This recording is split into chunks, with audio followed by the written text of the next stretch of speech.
ditulis aturannya apa sih, apa aja nih kalau misalkan di kelas pengen belajarnya nyaman, pengen belajarnya senang, ya ditulis di situ.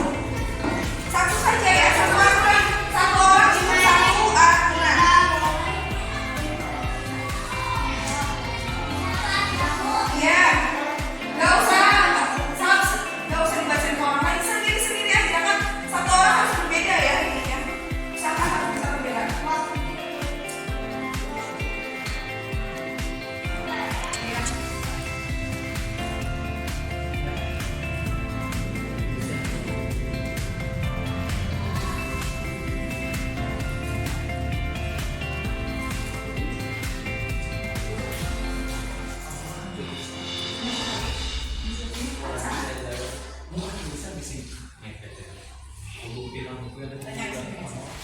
Kalau yang sudah, kalian boleh catatkan di sini ya. Ibu tuliskan di sini. Kita tuh mau buat apa tadi? Yang dengan kelas ya.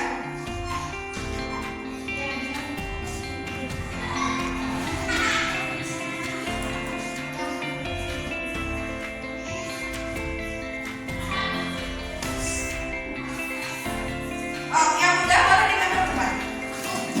Nanti ibu tempel.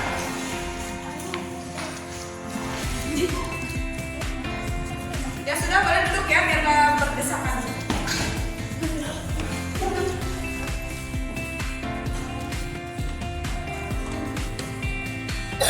Yang sudah ya tolong duduk.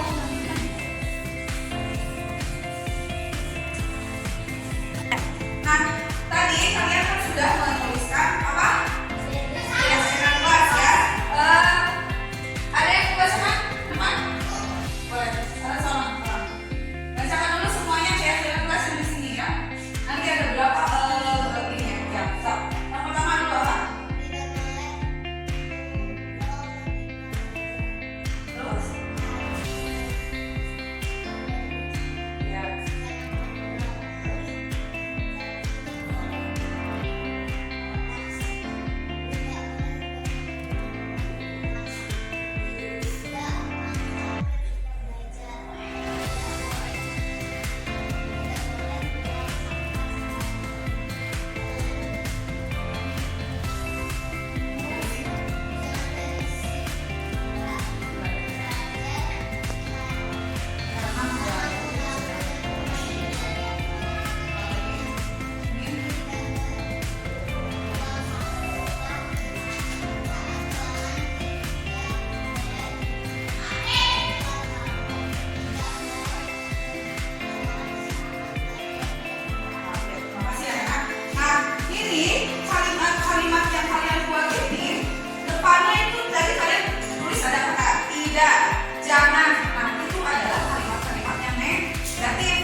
apa-apa yang dilakukan berdasarkan nilai-nilai yang diyakini. Nah, kemudian kita sebagai pendidik itu tujuannya adalah menciptakan anak-anak yang memiliki disiplin diri sehingga mereka bisa berperilaku dengan mengacu kepada nilai-nilai kebajikan universal dan memiliki motivasi intrinsik, ya, bukan ekstrinsik. Kalau intrinsik berarti dari diri sendirinya langsung. Kemudian sedangkan disiplin positif ini merupakan salah satu cara penerapan disiplin yang bertujuan untuk menumbuhkan kesadaran serta memberdayakan anak untuk melakukan sesuatu tanpa solokan ancaman, ujian maupun hukuman. Yang ketiga ini adalah motivasi perilaku manusia. Nah, untuk menghindari ketidaknyamanan atau hukuman, apa yang akan terjadi apabila misalnya saya tidak melakukannya? Nah, motivasi eksternal. Kemudian sebelumnya ini motivasi itu ya, motivasi merupakan dorongan yang timbul pada diri seseorang secara sadar atau tidak sadar untuk melakukan suatu tindakan dengan tujuan tertentu. Kemudian untuk mendapatkan imbalan itu imbalan atau penghargaan dari orang lain, misalnya apa yang akan saya dapatkan apabila saya melakukannya misalnya. Kemudian itu motivasinya ya, motivasi eksternal itu berarti rasa menghindari ketidaknyamanan, jadi itu dari hukuman misalnya. Kalau eksternal juga yang kedua itu imbalan atau penghargaan. Kemudian yang ketiga menghargai nilai-nilai kebajikan dari diri sendiri, menghargai diri sendiri dengan nilai-nilai yang mereka percaya menjadi orang yang seperti apa bila saya melakukannya. Nah, itu motivasi internal. Jadi motivasi itu kan ada dua, ada eksternal, ada internal. Kalau internal itu memang dari diri sendiri dengan kesadaran diri sendiri. Nah, di sini konsep disiplin yang berkaitan dengan motivasi perilaku manusia. Pertama itu ada hukuman, nanti ada konsekuensi dan restitusi. Nah, hukuman misalkan tidak terencana atau tiba-tiba, misalnya kan ini pasti sering dilakukan ya, tanpa kita sadari malah gitu kan.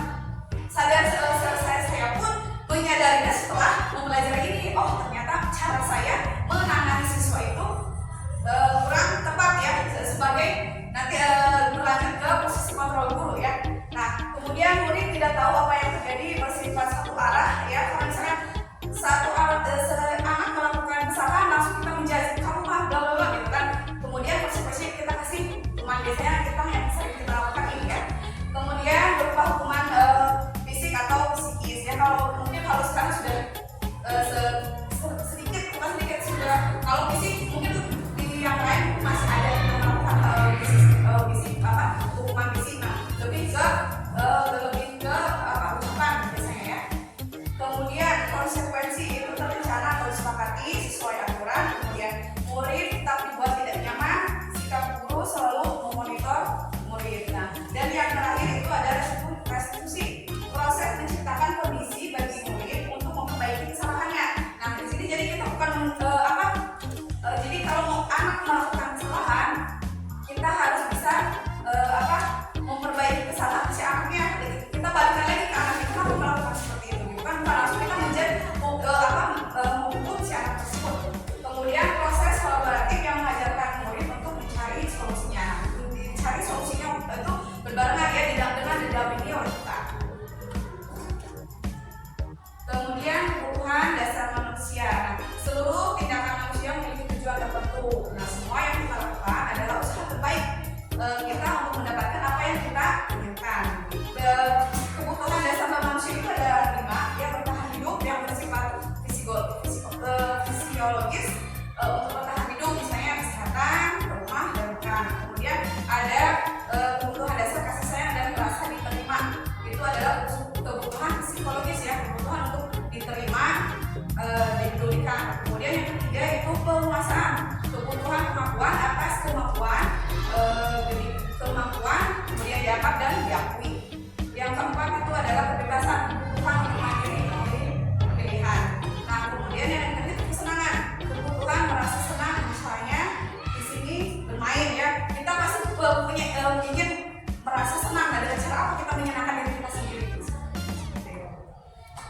Nah, di sini ada posisi kontrol guru ya. Seperti tadi yang sebelumnya, posisi kontrol guru itu yang pertama itu ada penghukum ya, penghukum, pembuat rasa bersalah, kemudian teman, pemantau, dan manajer.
tidak langsung menjadi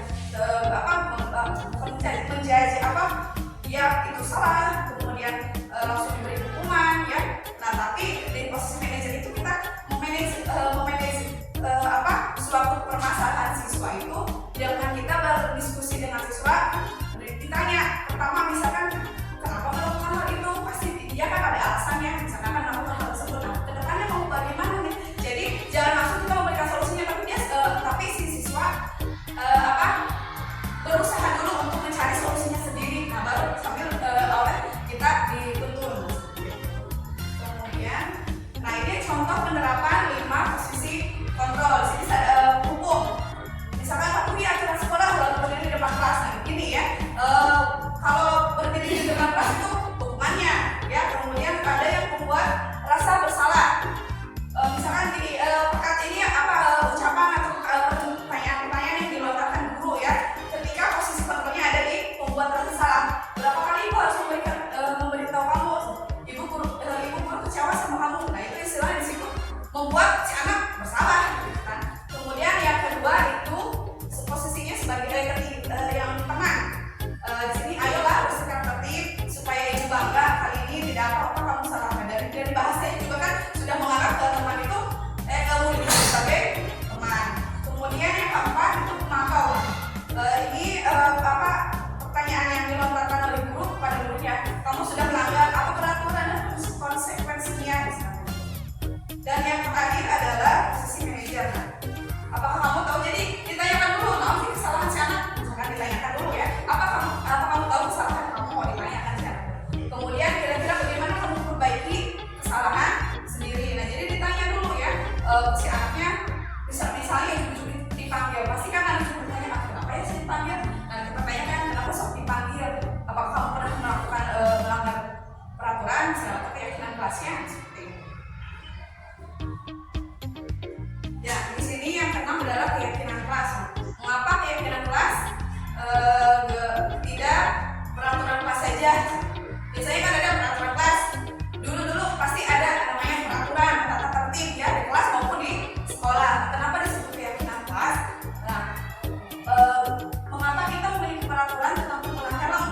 Nah, ada pada saat mengendarai motor, mengendarai roda dua motor. Berarti kan kita tahu ya, kenapa kita harus menggunakan helm? Ya kan, kalau itu adalah keselamatan.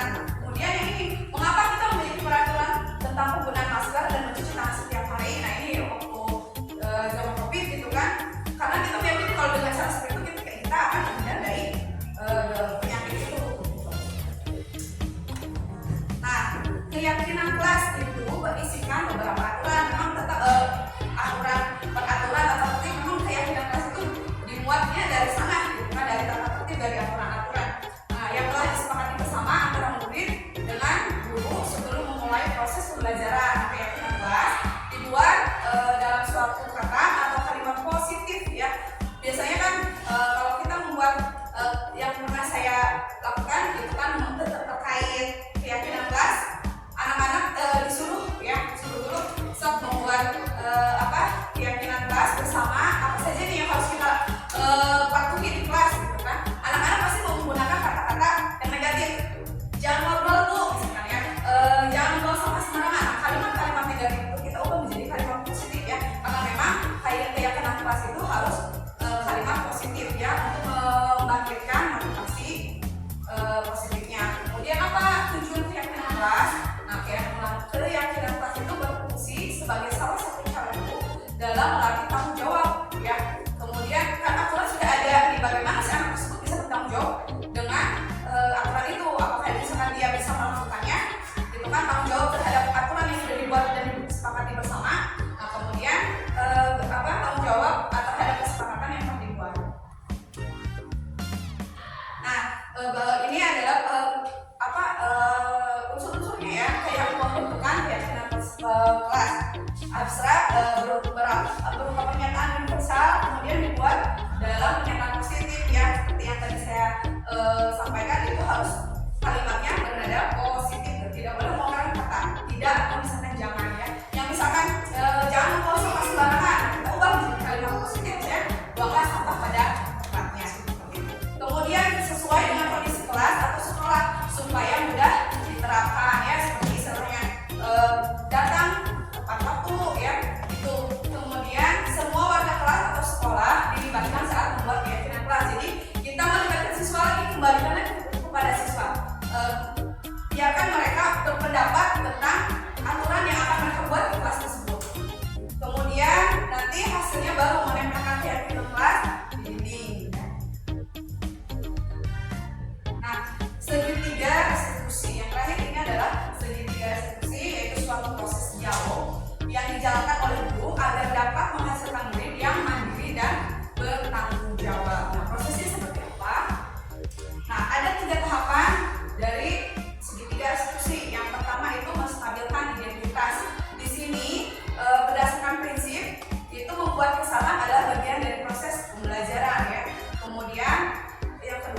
dalam kegiatan sehari-hari juga kita bisa merefleksikan apa merefleksikannya gitu. Karena untuk yang sekarang merefleksikan itu dibilang untuk apa bagian penting juga karena untuk memperbaiki apa yang kurangnya seperti itu.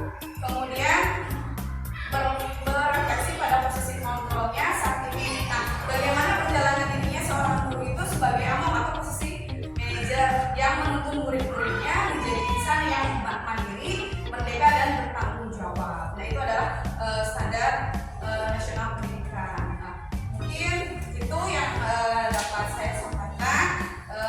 Yang baik-baiknya itu datang dari Allah, kekurangannya mungkin datang dari saya. Nah, selebihnya untuk sebagai di akhir barangkali ada tanggapan atau misalkan balik untuk saya mana. Terima kasih kepada dalam melaksanakan iklan ya awal sampai akhir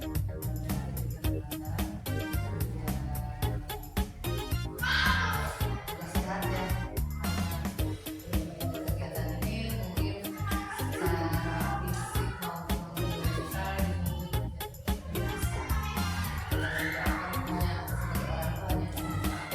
setelah itu ikuti dari awal sampai akhir. Alhamdulillah sangat baik menerapkan budaya positif di sekolah. Kerjanya menerapkan budaya positif di sekolah. Di sini ini tadi teorinya sudah disampaikan secara detail, nanti dilaksanakan diaplikasikan dalam kehidupan sehari-hari ya. Diaplikasikan dalam kehidupan sehari-hari. Jadi kita sebagai pendiri, sebagai guru, bukan hanya sebagai guru yang mentransfer ilmu, tapi guru juga harus bisa dijadikan teman, dijadikan sahabat, dijadikan mendorong, memotivasi, yang membimbing dan sebagainya, sehingga anak itu bisa belajar dengan nyaman dengan kita.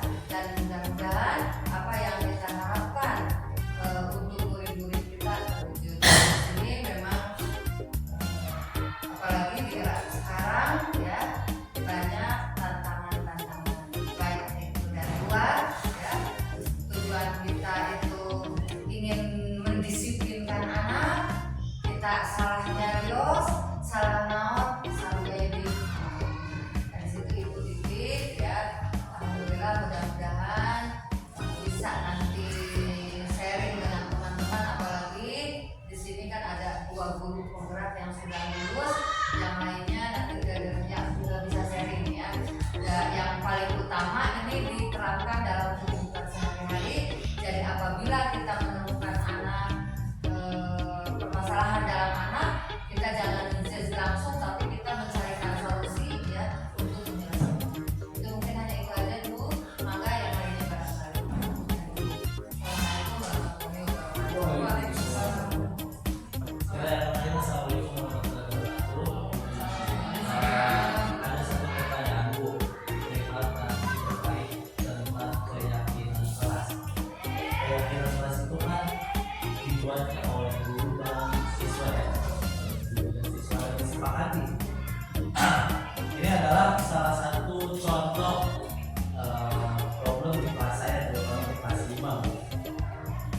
Oke, ada satu perihal tentang keyakinan kelas cara berpakaian yang dimana sudah disepakati pada awal sudah disepakati pembelajaran kelas itu bahwasanya anak itu harus berpakaian dengan rapi dan baik.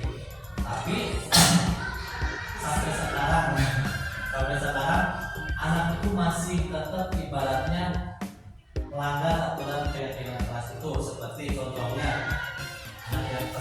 sampai saat ini yang selalu berkebiasaan baju dikeluarkan, terus sepatu dilepas.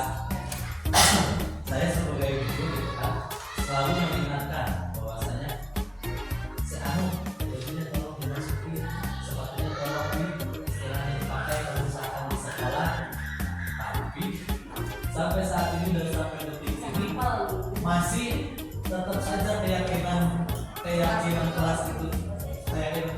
masih tetap dilanggar. Nah, yang jadi pertanyaan, kita sebagai guru bagaimana sih solusinya?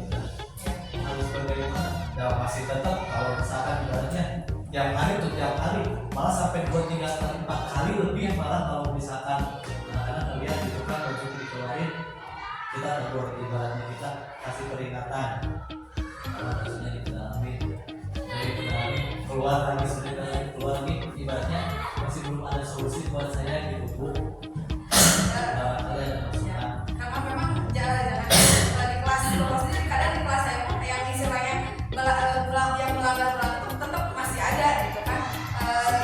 Pasti itu pasti ada, jangan kan di sekolah, mungkin di kelas lain pun sama gitu kan. Adalah 1-2 orang yang selalu selama dia belum berarti motivasi intrinsiknya gitu kan, belum muncul gitu kan, istilahnya untuk dia sadar bahwa istilahnya keyakinan kelas itu harus dilaksanakan gitu. Barangkali sebelum ini ada yang mau memberikan solusi bagaimana cara sebagai guru ya, kita sebagai guru untuk menangani kasus tersebut yang istilahnya terus berulang gitu, kesalahannya terus berulang dengan istilah mungkin orangnya bisa saja orang yang sama misalnya seperti itu. Nah, barangkali ada yang memberikan solusi gimana?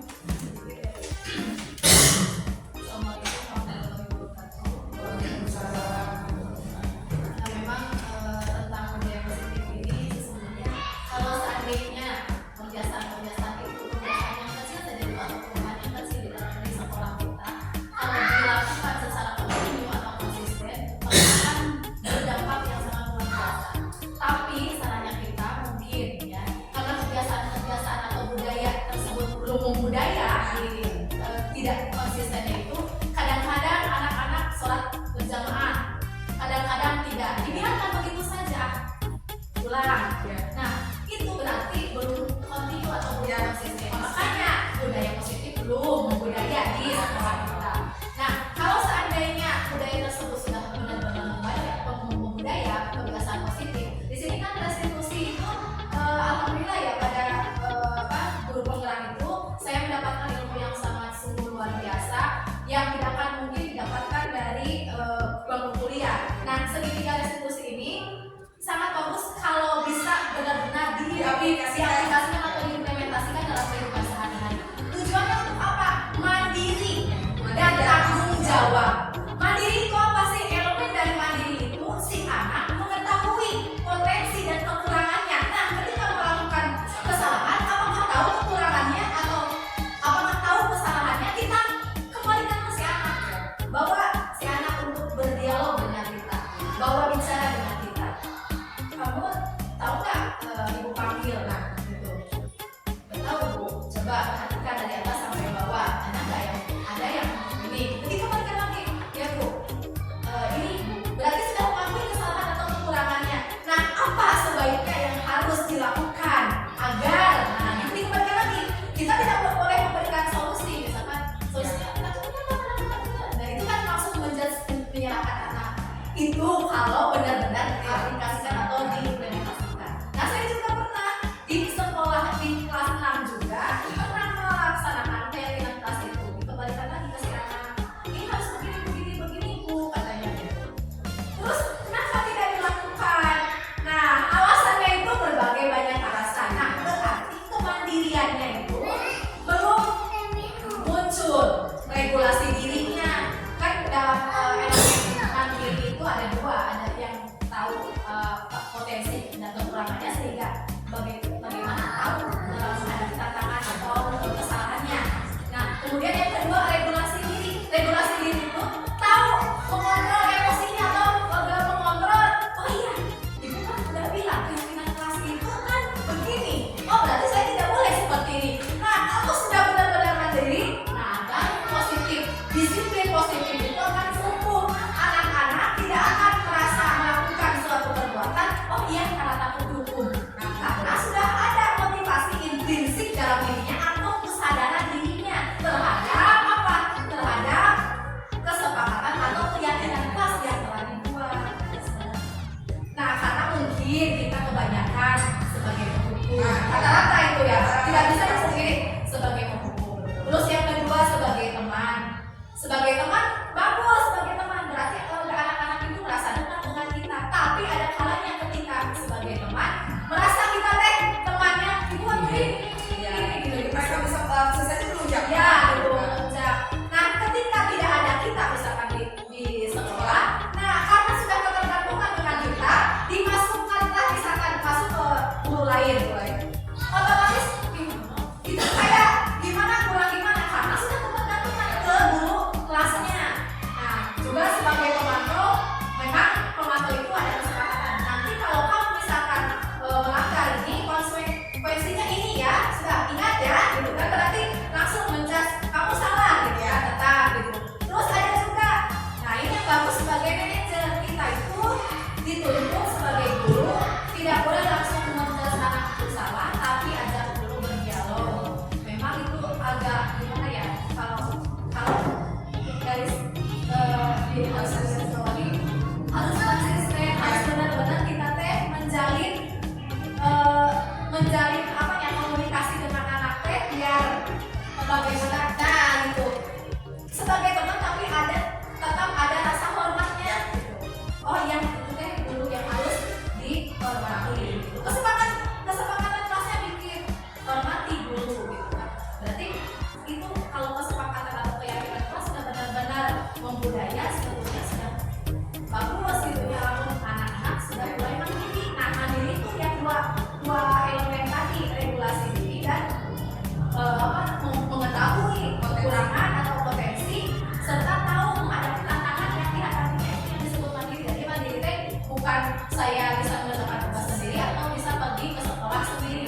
setiap kelas dan bisa beda. disamakan. Terus keyakinan ini kan seperti serupa dengan komitmen kelas ya. Dilaksanakan. Tapi kalau ketika melakukan kesalahan, ingatkan lagi, ingat gak keyakinan kelas yang telah kita buat? Ingat Bu, kenapa melakukan kesalahan itu misalkan? Karena gitu kan ada ini Ya. tadi ada banyak kebutuhan Yang harus dipenuhi, yang kan ada 5 kebutuhan dasar yang harus dipenuhi. Kalau misalkan si anak tersebut di sana itu defisit nih mas, apa nih kebutuhan si anak yang belum terpenuhinya? kadang-kadang melakukan kesalahan itu Bu, ada yang ingin diperhatikan, Ya. kasih sayangnya yang kurang Ya. bisa jadi ingin diperhatikan. Ada orang masih amalnya. Ya, karena dari gini, kalau misalnya istilahnya begitu saya langsung tahu, dia tahu istilahnya materi itu, begitu tahu dia hadapi beberapa kasus ketika istilahnya saya mempelajari tentang ini, saya sadar oh berarti posisi saya itu salah gitu kan, kurang tepat karena langsung menjudge gitu kan itu karena pasti sampai sekarang pun gitu, walaupun misalkan saya sudah tahu tentang ini, tetap posisi hukum itu selalu saja gitu kan, selalu Manusia oh iya betul gitu kan, selalu saja di ini harusnya istilahnya kita melakukan restitusi, tapi saat tetap juga istilahnya kalau kita belum bisa mengontrol di kelas ketika anak melakukan kesalahan gitu kan langsung gitu kan, itu kayak hal-hal yang istilahnya manusiawi gitu, tapi ya mudah-mudahan ke depannya istilahnya apa ya sebelumnya juga kan kita sudah mendapatkan materi ini ya, ditambah lagi oleh saya lebih memantapkan lagi ke depannya gitu kan, biar nanti mungkin rekan-rekan yang lain juga bisa mengikuti program ini supaya istilahnya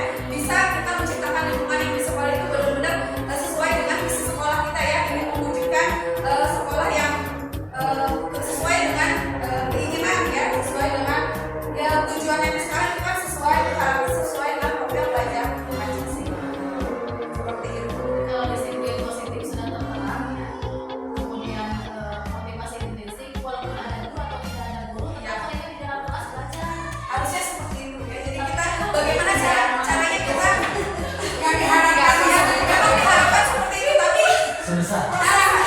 ya bagaimana Sama gurunya juga kalau belum ada disiplin positif ya misalnya jadi ada rasa takut ke kepala sekolah itu mumpung kayak kepala sekolah biasanya tapi dia mah kan di bawah kita lagi ya. alhamdulillah ya berarti positif budaya disiplin positifnya sudah tumbuh Tuh saatnya ya, kita si anak ya, berarti kolaborasi ini memang benar-benar harus ya, kolaborasi antar guru, antara istilahnya sama murid, semua warga sekolah harus bisa berkolaborasi supaya bisa menumbuhkan budaya positif ini. dan kalau misalkan budaya positif sudah disiplin positif dimanapun berada lingkungan tersebut Ya. kita berada di lingkungan seperti apapun Tidak tidak akan akan, terpengaruh ya, betul. karena sudah kesadaran diri Ya. misalkan orang lain pulang lebih baik kan rumah Ya. kita mah tetap Nah, kesadaran diri kalau untuk guru-gurunya mungkin sudah ya, tapi anak-anaknya, kalau misalnya kadang ada antum kelas 5 udah pulang Nah, itu. udah lihat kelas 5 Nah, kelas 6 udah pulang Kitanya yang harus konsisten. nah itu gurunya konsisten untuk membimbing anak-anaknya. Nah kalau mungkin kalau kita yang alhamdulillah kita yang sudah bisa gitu kan. Tapi bagaimana nih dengan si anak-anak gitu kan, kita harus bisa menumbuhkan disiplin positif ini. Nah barangkali dicukupkan atau ada lagi? Cukupkan ya. Terima kasih untuk banyak tadi praktik baiknya juga sudah berbagi. Terima kasih dukungan dari semuanya tentang acara ini, kebaikannya, kebenarannya itu datangnya dari Allah, kesalahan itu datang dari saya. Saya ucapkan terima kasih banyak. Assalamualaikum warahmatullahi wabarakatuh.